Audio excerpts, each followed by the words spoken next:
Hello, everybody. Welcome today. And Anita, would you like to welcome us? Hi. Yes. So first and foremost, I'd just like to say thank you again to United Way Simcoe Muskoka. And of course, thank you to Alka Schultz for facilitating the series with Hospice Muskoka. And thank you for Nathan for moderating. And of course, welcome to everyone who's joining us for tonight's series. It's wonderful to have you. We wouldn't be doing this without you. So it's great to have everyone who's participating. And I just want to remind everyone, as I did in the email, to make sure you speak up nice and loudly and clearly so everyone can hear you well. And if you have a question, please type it in the comments, your question or comment in the chat feature so that we can recognize that you have a question and address them easily. And also, if you have any questions or thoughts that come up in between the sessions, once again, feel free to contact any of us in between the sessions. And of course, I'm here by phone or email as well to touch base with you if you have any thoughts or concerns. So just wanted to remind everybody of that. Yeah, and what I might add is to specify if you have general comments to make, it's best to make them in the chat. Everybody can see them that way. Otherwise, if you just have a question in regards to the meeting or you want one of us to address, if you see in the Q&A, you can address it there. And what that does is it gives us a chance to see all the questions that have been posted. And even if we haven't addressed them inside the meeting, we can make sure to get to them afterwards. So that's great. And I think somebody asked about the muting. Nathan controls that. So if, like he said, go into the chat, he's going to moderate that, and then it doesn't distract us from our presentation, and we'll certainly give everybody a chance. The other thing that we do take great care to do is to protect your confidentiality, and it's just understood that what happens here in the sessions stays here in the sessions. And of course, we are recording. However, anything that maybe identifies a person or anything, we take that out in the future. So just that people know that. And again, if you're not sure, Anita's been amazing as a resource. And for newcomers too, there is a Facebook page set up just for this group to keep on chatting. And one of the things too is this is our 4th session, and next week is our 5th. And then we're taking a little bit of a break because of the holiday season, and we'll be starting up in January, mid-January. However, one of the things that we did think of was that we're going to reach out to everybody on a regular basis. So weekly, you'll get at least one email from Anita, which is from all of us. And we're certainly sharing any other community Zoom events that are happening during the holidays, as well as sending inspirational thoughts your way. So just know that we'll be continuing to think about you as we move into the new year, of course. So last week we talked about affirmation. Elka, oh, just sorry, a minute. yeah. Can I stop you? Yeah. You see that lovely microphone you have in front of you? Is there any room on the volume dial to turn it up a little bit more? Oh, absolutely. Yep. Okay, let's go ahead and do that. And I can move it a little bit closer. I was setting up my studio just before, and of course my light went and all kinds of things. But anyways, is that better, Nathan, or more? Yeah, actually, let's see if we can get a bit of feedback from the attendees, and we'll find out if your level's good for them to hear. So hopefully I've turned it up. So hopefully that works. So last week we did talk about affirmations, and we used coloring mandalas as a form of meditation. And so the idea was that we created an affirmation and or a wish, and then proceeded to color the mandalas and as a form of meditating and taking space. And we'll talk a little bit more again about the science point of view as we go. And today I'm going to share something that's very dear to my heart. And it's a practice that changed my life in so many ways. And mentally inside, it changed my life, and it also changed my life outwardly. And people that have known me over the years that have been here in Bracebridge have witnessed that. So I want to tell you a little bit of a story about how I came to the journaling, and that's what we're going to focus on today, is the type of journaling, different types of journaling. And again, this is just a sharing. There's some different ideas that we want to bring forward. Make it your own. It's always important to make it your own. And of course, keep in mind the focus. Our focus has been to build resilience mentally, physically, emotionally, and spiritually. So that's what we've been thinking about. And I did send you an invitation for journaling and its importance, and we'll go through that. So a long time ago, I struggled with depression, and I didn't know that that's what it was. What I did know is that I spent a lot of time in bed, and I would get my son off to school, and then I would go back to bed. And I did a lot of crying, but I also did a lot of just staring. I would stare in front of my drafting table and frozen. And yeah, I still remember doing that and not knowing why and not really having any thoughts. But at that time, I didn't have any idea that was depression.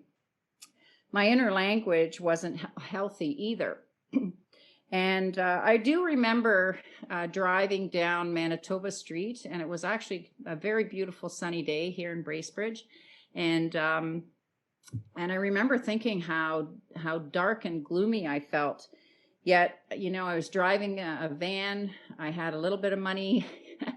I'm healthy. I can see. I'm alive. I was breathing.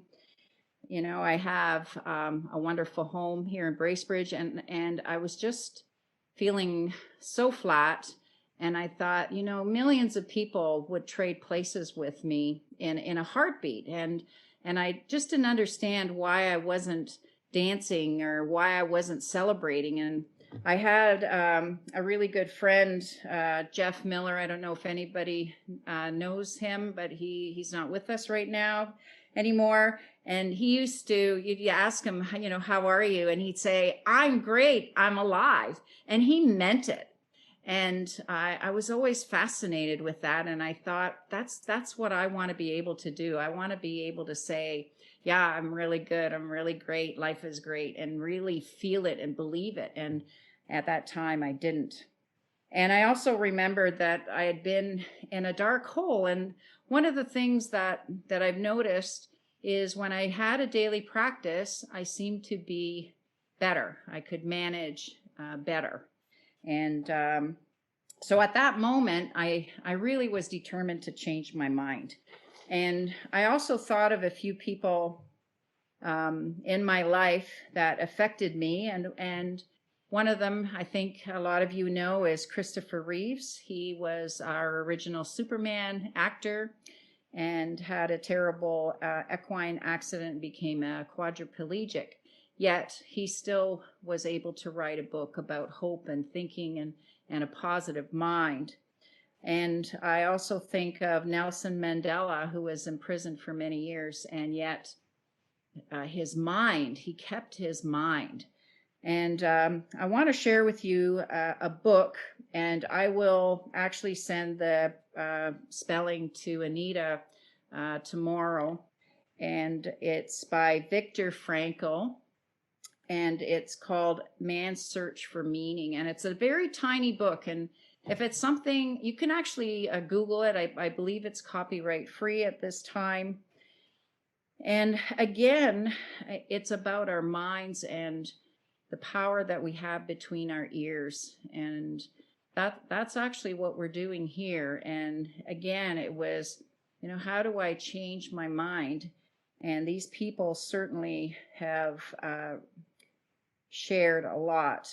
And that's what journaling has done. And so when I started, I kind of I knew that gratitude is a very powerful, it's one of the most powerful ways to change your mind and also change your life, is practicing gratitude. And that doesn't come from me. This is thousands of years old.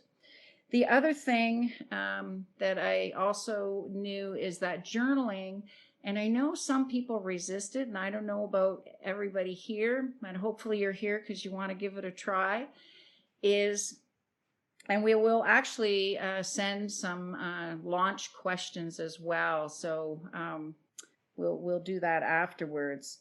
However, I did send, or Anita did send, when I say I sent, Anita sent the love list and the practice of gratitude. And the quote under it is, "It's not joy that makes us grateful, it's gratitude that makes us joyful." And that is just so, so true, because the world is the same place. It is what it is. And it's really our perspective. It's how we look. It's what lens we create with that. So, what I tried to do, and I'm going to come back to the journaling. I tried to, of course, do it in my head. And I'm going to switch cameras here because I have some things I want to show you. And we're also, just so you know, we're going to have time to do journaling today and collaging with that. So I'm just, I'll give you time. So I'll just switch cameras here. I think you can still hear me though.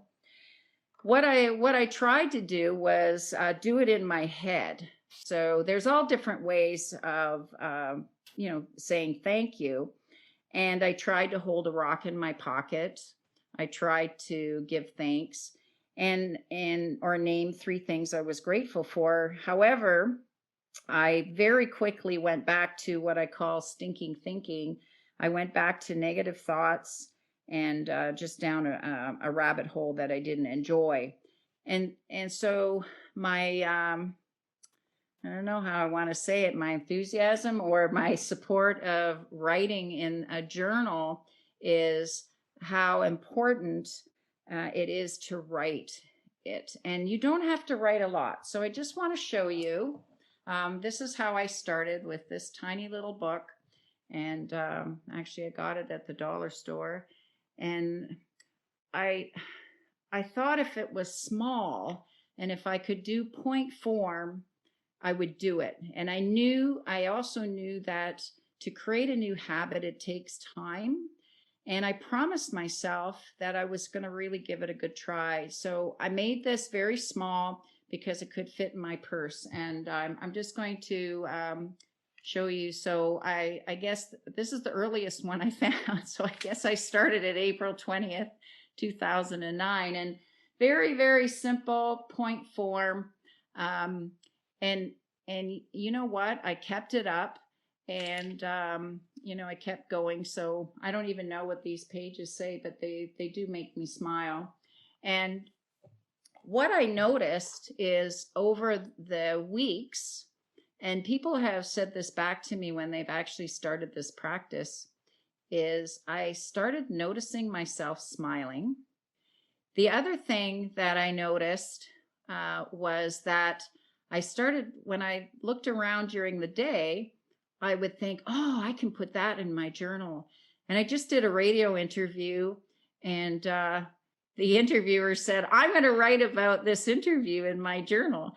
And that's what starts to happen is you can write and begin with the simplest things. I woke up.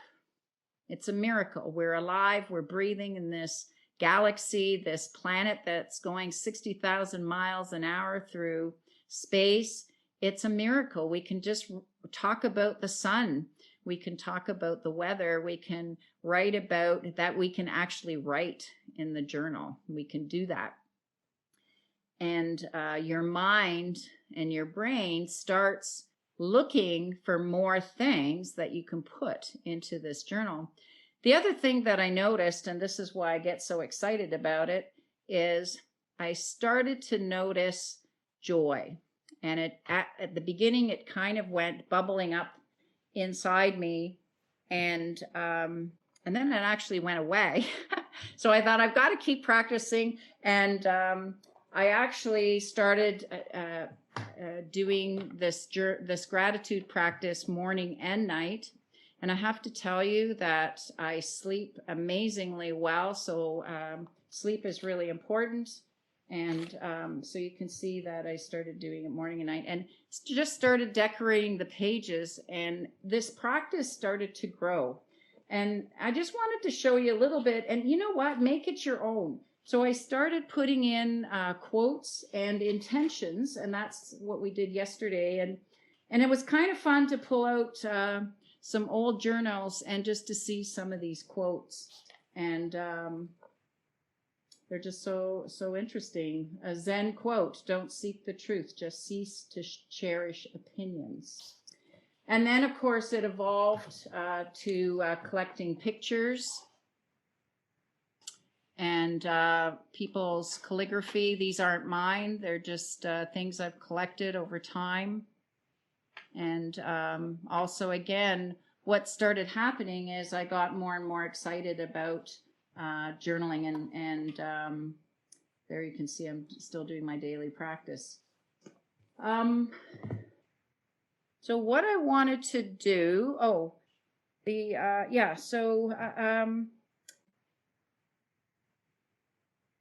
what I'd like to try, let's try and take some time and I've had you collect collages. So I just want to show you. And I think we did start doing some collage. And so what I'd like you to do is we're going to take about 10 minutes and to do some journaling and some collaging, and I'm going to do it with you. And again, it's your focus, your affirmations. So if you want to leave a few pages in front of your journal for this, you certainly can. Or you can intermingle it. Like there's, you can do, I did this last summer. It was just something fun about collaging around summertime. So, whoops, camera's always a little backwards. So however you want to do that, we're going to take some time. The other thing I'd really like you to try is to make a list today what you're grateful for. What is it that you'd like to include in your gratitude today? And you have to know every week I put us in here in the evening. I put our Zoom session. So Nathan, if unless there's questions before we start, if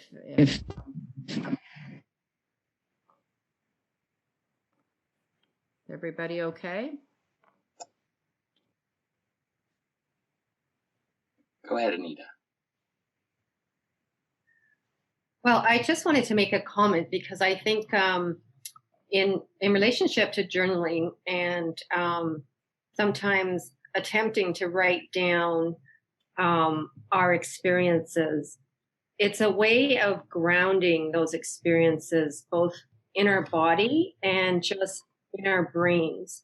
So it can expand, I think, an awareness of when you might journal about something that you're grateful for or that has happened that has sort of given you a different perspective or just given you some space. And I think when you actually do that and you write it down or journal it or put the pictures down or collage it, it's a way of really grounding that experience. And I think it helps also to develop those new neural pathways in your brain. And we talked a little bit about that in the past session. So I just wanted to add that to what Elka said as well. Absolutely. And we're also going to talk a little bit about working journals. You've got to know that I don't wake up every morning excited. Actually, most of the time I am excited to do my journal because I just love it so much now. And I've been doing it obviously for over 10 years. And though there are some days where I just, I'm miserable and I'm moody and I don't feel like doing it. So I promised myself, though, I would do these pages. And The journal is also a great resource. And just to expand what Anita's saying is that, I'll go back and I'll start reading some of the pages that I wrote a few days ago, a few weeks ago. And it doesn't take long. And I start getting excited again. I realize how truly lucky I am, how blessed I am, how protected I am. And then I'm back in the mood for writing, what's present in my day to day. And we're going to talk a little after we do this exercise. I'm certainly going to address the working journal. So it's a whole other different thing. So. Okay, I'm going to bring an attendee in with a valid question for the activity. So give me a second. Okay. So okay. Okay, I'm here. Can you hear me okay? Yep. Okay. I was just wondering, in the past, I have journaled when I am upset or angry because I find it allows me to get it out at the moment. Usually I can't necessarily deal with how I feel in that exact moment if someone else is involved. And so I write it down as a way of capturing it for to get it out of my system, actually. And then if I feel in a day or whatever that it's still relevant, I can bring it up with that person. But is that okay? Or should we, is that not okay? Should I have two separate journals, one for the positive, one for the negative? Or should I not be writing as a way of expressing the negative? You know what? In this process, there's no right or wrong. We're actually going to talk about working journals, and what I noticed, I've been writing since I could, and when I started my gratitude journal, it felt different than my working journal, and I have called it a working journal. So if I have niggles or worries, and we're going to talk about that as an exercise, you may want to choose to make that separate. So my working journal are really that is when something's on my mind, something's bothering me or niggling, or maybe I'm grieving or sad or processing something, I put that in a different journal. And my gratitude journal has become more of a daily practice and a celebration. And again, it's just an invitation, and it's got to feel right for you. Everybody does it just a little bit different, and that's okay. And mine have evolved, and I think that's what happens too, is that over time, there's some journals I'm going through. They're actually in my house right now. They're ones I wrote years ago that I'm probably going to burn. and I'm going to go through them, and if there's anything precious, I'll save them. There's no right or wrong in any of this. So how you build it, how you want to do it, that's totally what feels comfortable for you. And if it feels like you want to keep them separate, that's okay. And I just want to show you, actually, see here, I have this journal, and I call it my Book of Miracles. And I just put miracles in there, so it's a book that I can remember that I have miracles in my life, because I forget. And like I said, then I get kind of moody. However, when I pull out my Book of Miracles and I start reading, it changes my mood. So it's really what you want to do and how you want to support yourself. So I hope I've answered that question. Okay, so I think we're good to start. I'll mute myself, and I will journal with you all.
Okay. I'm just setting off my timer too.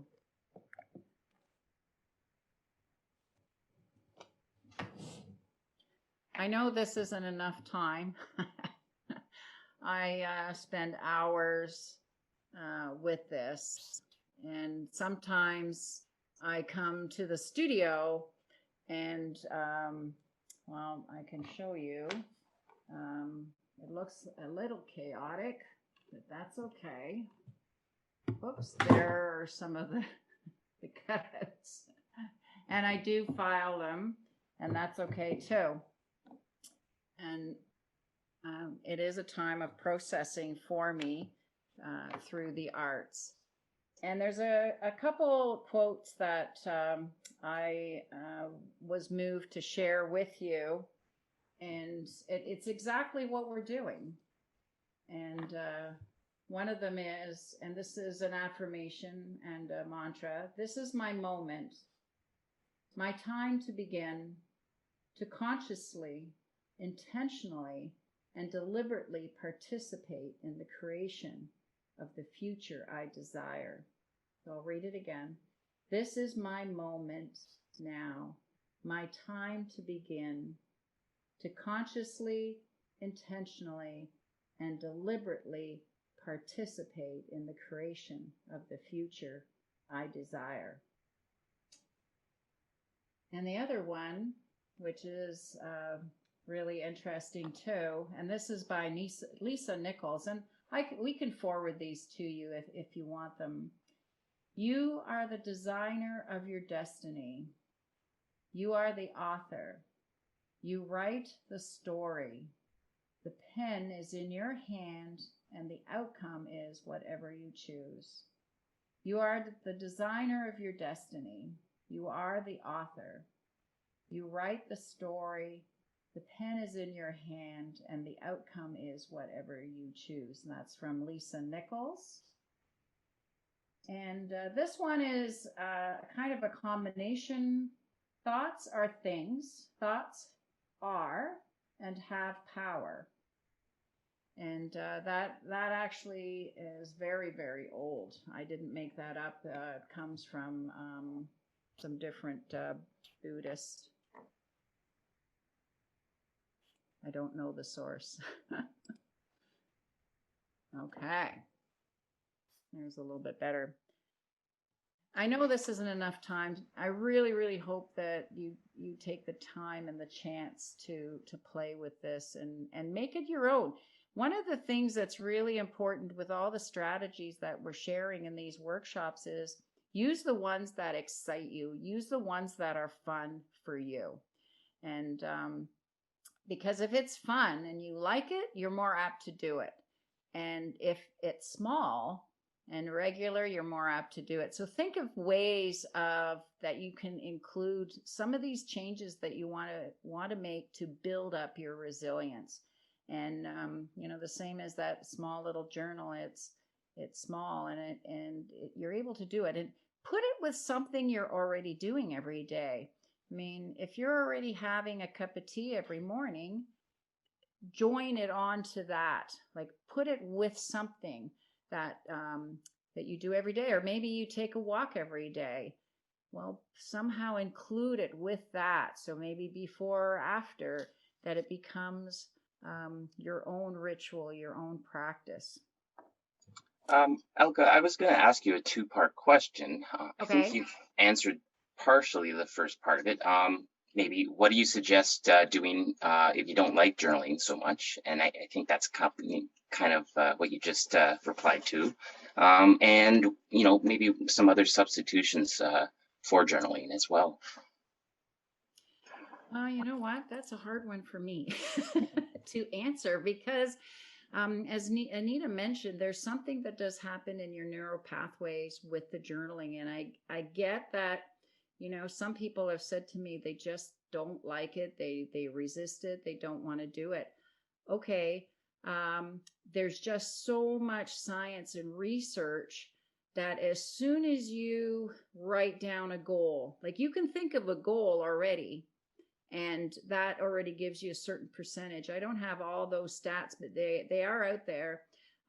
Then there's another level where that changes, and it's science. This is science, and as soon as you write it down, as soon as you start doing that, the neural pathways change. And so I get it, but I guess you've got to make a choice. And one of the things that I thought of when I first started this, and I want you to know it was work.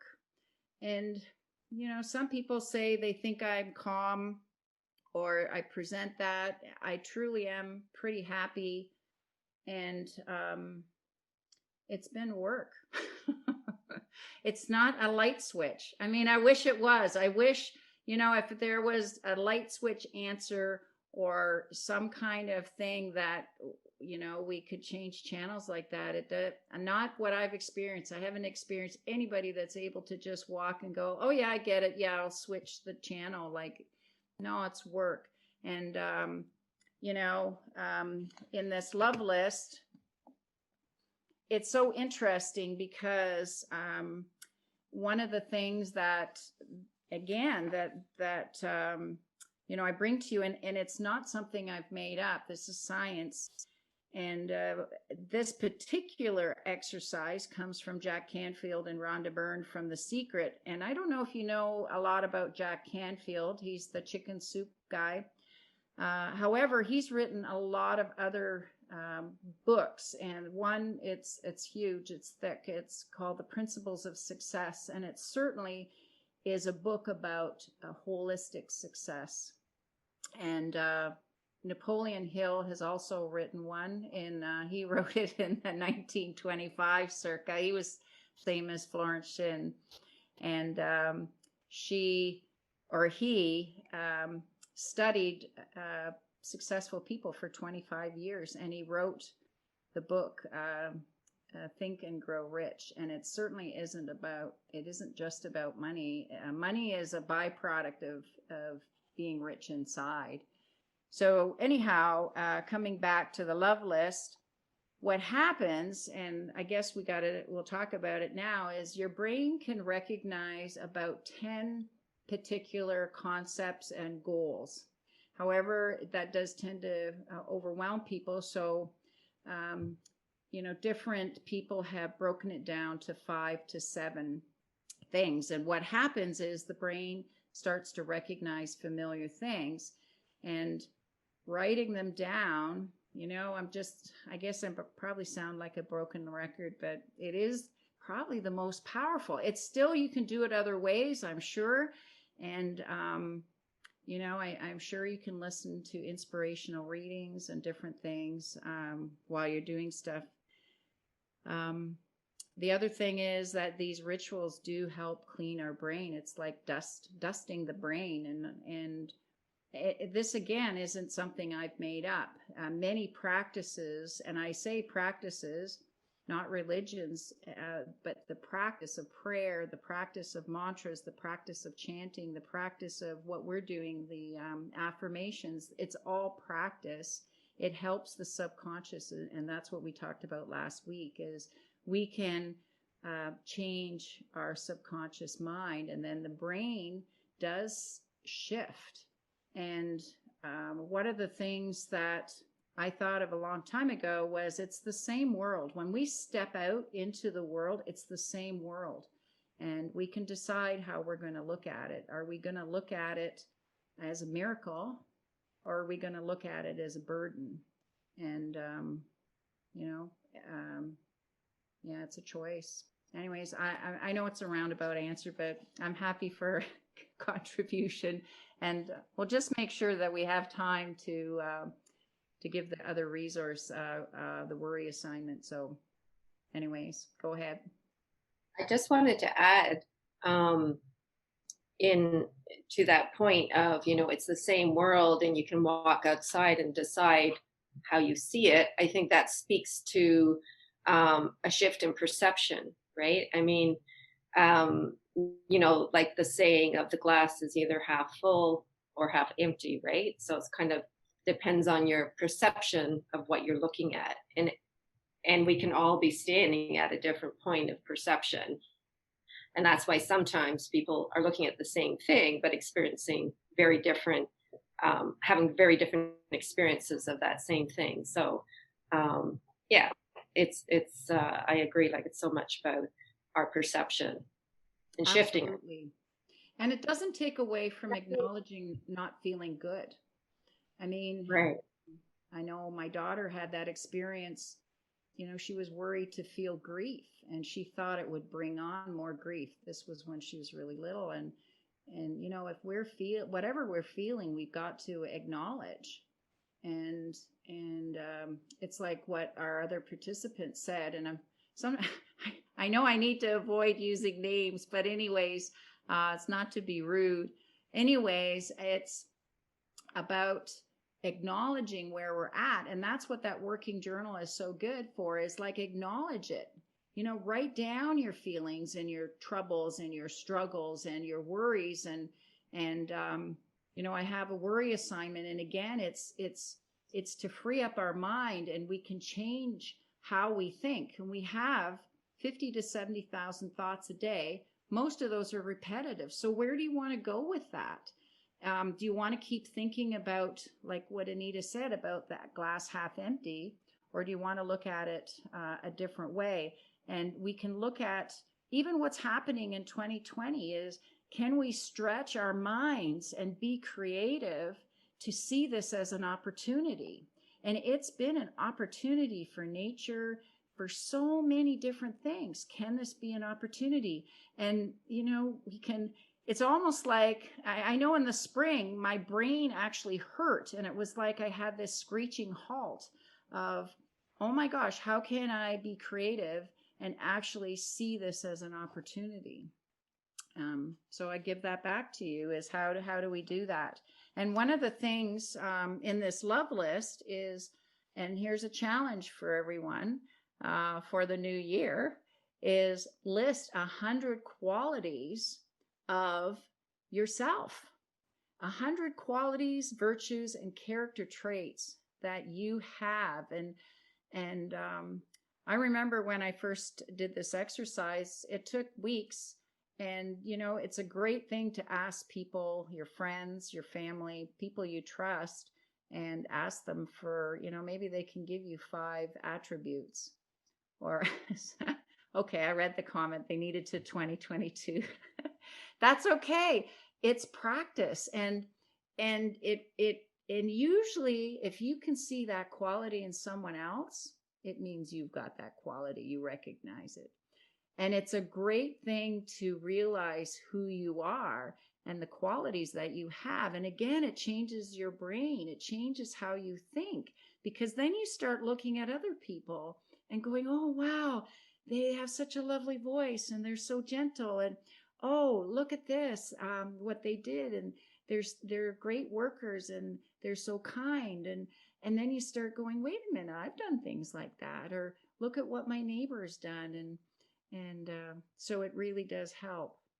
So that's the love list exercise. So what I do with that one now is I put it at the back of my journal, and I put them in, whoops, you can't see it very well, but I do put those in every journal to remind myself who I am and how people have seen me, because I didn't come up with those all by myself. People have given me those as well. And if I'm okay, I know we're getting slow in time, but this is probably my most passionate subject. I do want to share the worry assignment, but I also want to make sure everybody's okay with before I move ahead. So Elka, I just wanted to add a comment in relationship to what you're saying and to what I said. So I agree that it's not too like the shift in perception sometimes is very difficult to do. Like you spoke at the beginning about when you felt very depressed and you could hardly get out of bed, or you kind of looked around and said, well, I live in a beautiful community and there's nature all around me and I really have so much to be grateful for, but I don't feel great, right? And I've been in that place as well, and that's a very hard place to be. But I think the point of the practice of doing these things, the practice of starting to keep a gratitude journal, or to somehow find it in yourself to do some collaging or journaling, that practice can actually start to shift that point of perception just through the doing. It does have an impact on sort of, one's overall feeling in it, whether that's depression or whatever. So I just wanted to add that not to take away from when you do feel really, really stuck, because when I was at that place, I would have, like, my sibling would say to me, well, isn't it beautiful? Look outside, look at the trees, look at the sun. Doesn't it make you feel better? And I was like, yeah, no, it doesn't. Not at all. Right? I want it to, but it doesn't, But eventually I got there, and now I can appreciate those things. But when you're in that really difficult place, it can be really tough. But I think, as Elka is stressing, these are all just different ideas and strategies that might help to sort of, shift some of that. And so I just wanted to add that, because I think that's a really, I think it's really important to talk about, Anita, because you have to know, I didn't feel like doing that at the beginning. I was just so determined that I didn't want to be in this dark hole anymore. I was so determined to feel better. And logically, everything in my life said I should, and I emphasized the word should feel better. I just didn't feel better. And it's work. This is work. I mean, the journals now have become a place of joy. That's work. I remember when I tried Tai Chi, and somebody had said to me, a good friend said, you need to slow down and try Tai Chi. It took me a year. I hated it for a whole year. I went twice a week and I hated it. And it's true. This is true. And I would watch the clock. it was the longest hour, 2 hours in my whole week. But I was determined because, you know, I knew I had to slow down. I knew that it was good for me. And now, you know, when I do yoga and I do this meditation, it's almost too short, and it changes, and it is work at the beginning. So, you know, however, you know, I get if you're resisting it, just try it in your own way, and try it maybe really small. And that's how I started. I really started small, and make it your own. It doesn't mean you have to, you know, if you don't want to collage, don't, but just really try, because there's something that happens with your neural pathways for sure. It changes. It does really change. And there's just so much evidence out there, and so many people that have done this, and it does change. You do change. So, and Anita, like you're saying, you're witness to that too. So it's pretty powerful. And also, sorry. Just coming back to previous sessions where you talked about the importance of getting in touch with your body. And it can also be something like practical, like going out and shoveling, you know, the walkway, or just doing like pushing yourself to do one of those things. Because you're using your body, it can just sort of change the sort of constitution of what you're feeling. And then maybe you might feel like sitting down and writing a few words in your gratitude journal. So yeah, absolutely. Yeah. And sometimes it takes steps. And the interesting thing again with that is, you know, I do walk. I'm very physical. I love to be outdoors. And what I noticed is that my default thinking now is my mantras. My default thinking is my positive, my journal. And that's where I want to keep growing and keep going. And it shows in my life. So I would like to share the worry assignment and the working journal before we go tonight, because I do think it's an important part of the practice. And it's interesting because I'm so passionate about journaling. I wanted to do the fun one first.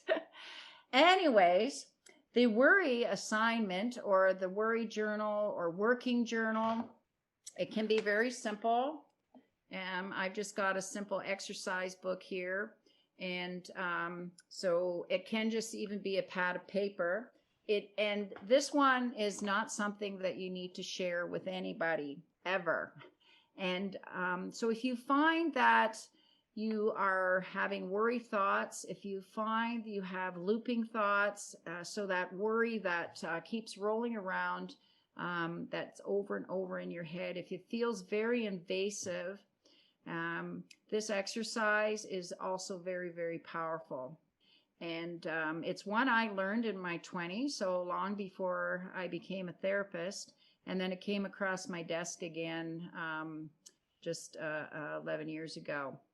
Again, and my supervisor, I have supervision, says it is a brilliant exercise. And again, people that do it, it does work. So I'm just giving you my experience and what the feedback is. So here's the exercise. And so you set a timer for half an hour, and you open up your journal and you go. You just list every worry that you have, every concern, every niggle that's going on. And you don't judge it. You don't have to worry about spelling. Just put it in point form, put it in there. And then let's just say you're done in 10 minutes or 15 minutes. Keep writing them over and over again until you filled that whole half hour. Then this is very ceremonial, and there's a reason. Actually, I prefer the book. If you do have it on a pad of paper, put it in a file folder. But there is, the logic of this is that you then close the book. You tell your brain, because your brain is an organ, okay? You tell your brain, there, we've done the worrying. I get 23 and a half hours worry-free until tomorrow. Anita's smiling. This does work. This is such an amazing exercise. And the reason that it works is that you make the promise to your brain. So again, your brain is doing this for a reason. We don't have to always analyze it or understand it. We need to work with it. And that's what we're doing here. We're saying, okay, brain, you get to put this all on paper here. We're not going to forget, but we're going to close this. No more worries. So then you go along your day and maybe you drive downtown or you're cooking. Boom, comes in another worry. And here we go off to the races again. Well, you've got to stop yourself and just say, brain. And believe me, these conversations work. And because again, your brain is an organ. And if you really want to watch You Are Not Your Brain, there's YouTubes on there where I've done talks about that. But anyways, you tell your brain, nope, we're not worrying right now. We're going to wait till we do the worry journal again tomorrow. And your brain usually will stop. And this may happen at night too. And you just tell your brain, no. You can decide when you want to do this assignment. Some people prefer to do it in the morning. Some prefer to do it before bed. Totally up to you. There's no right or wrong. The whole idea, though, is you close the book, you put it away, and you tell your brain that's it. So then you pull it out the next day as promised, because this is interesting, and it's just so true. If you don't do this, your brain's going to go, you know what? I'm just going to go and worry. And it will bring those worry thoughts back. So you've got to sit down again, set the timer. And I got to tell you, your brain will resist doing this because it's not exactly fun. However, there's a lot of things that start happening when you do this, especially when you resist, and just write them over and over again. And the brain will actually dump some of the worries. It'll just say, oh, no, I'm not going to worry that anymore. I can't do anything about it. The brain will figure all this out. And the other interesting phenomena that happens while you're doing this, and it's kind of an odd meditation, I suppose, your brain will come up with solutions to the ones it can. So it's really, really interesting. However, to hang in there and do the assignment. And I'll tell you, I have a private practice, and people that do this come back the next week and they're amazed. They're not worrying. They stop the assignment, or they stop the worrying. And, the whole idea is you don't have to do this exercise forever, just that your brain gets this idea that, you're going to sit down for half an hour and it's going to go, nope, I don't want to worry anymore. So it will stop. And I just was talking to a client today, and they were noticing they were getting back into their worry mode. And I said, do you remember the worry assignment? And they said, yeah, I do. Yeah. And it really worked. Yeah, I'll do that. And you know what? I even use it when I need to. And it's kind of like what our participant brought up is, if it's niggling, just put it in the book, put it in your exercise book, and close it up. And then you're done. And it really does work that way. There's many examples I can give. So anyways, any questions about the worry assignment? And then we'll slowly wrap up. I just wanted to say one thing. I think the word niggling is such a great word. It's such a better word than worrying, right? Like, I have a niggle. That's just great. It's like the word a wobbly in Australia means a tantrum, right? When a child has a tantrum, they call it a wobbly. That's a great word. And a niggly, that's just a great word. I had to say that. Right. Yeah, it's niggling. And you know what? All this is about practice. And life is practice. And I think I mentioned our first session, the more that we're aware, the more we can make changes. And, we don't need to beat up our brain for worrying. There's a reason. So let's write it down and do the worry assignment. And you'll find as time moves on, you're going to tweak that assignment, and it'll be in your back pocket when you need it. And it really works. So practice. So we'll slowly wrap up, but I do want to introduce next week. So, Nathan? And this is a daily practice, correct? The worry assignment? Yeah. No. No, the worry assignment is there if you've got chronic worry. And if you find, try it for a week, maybe 2 weeks. Actually, your brain will actually end up hating doing the assignment. And then you can slowly back off. If you find it's almost like, telling your brain, you might want to skip a day after a week or maybe 10 days. And if your brain behaves, that's how you deal with this. If your brain behaves, then you can not do it. But if it starts to worry, just say, hey, we're going to do that worry assignment tomorrow, or we'll do it right now. If you're niggling me and you're bugging me, we're going to do this. And you know what? You'll be amazed. Your brain, it'll just stop. It'll just say, okay, forget it. I don't want to play this game. And it'll stop. It's really interesting. And you may find that all you have to do is, like what our one participant, I do the same. If something's bugging me, I just do that first. And then I go and change channels into my gratitude, because I want to acknowledge what is niggling me. And niggling is a good word. It's a great word. Noodling is another one. Noodling is more thinking and being creative. Niggling is kind of being picky. So I hope that answered that question. And if there aren't any questions, I do want to quickly introduce next week, because it's going to be very different to what we've been doing, if that's okay. Yeah? Okay. So next week is going to be about discovering your inner heroes and your inner resilience. And it's actually going to be a guided meditation, which I'm going to be providing. So it's going to be about 40 minutes long.